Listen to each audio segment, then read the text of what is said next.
Exciting nga ba talaga ang My Husband is a Mafia Boss adaptation? I was invited to the grand media conference of My Husband is a Mafia Boss last March 17. Naglalakad pa lang ako pero feel ko na yung vibes ng book. Literal na pinasok ako sa mundo ni Miss Yana.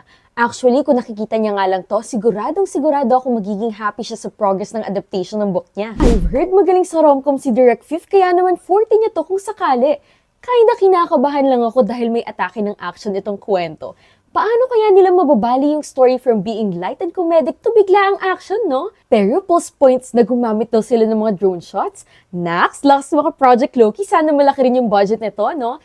Sa lahat ng na-interview ko, ang pinaka nililook forward ko ay yung favorite scene sila Kaiser na motorcycle kasi habang kinikwento nila, parang ang cool na agad. Nagmotor kami. Hindi naman karera, pero bumack up kasi kami sa Sinay. Alam ng mga readers yun.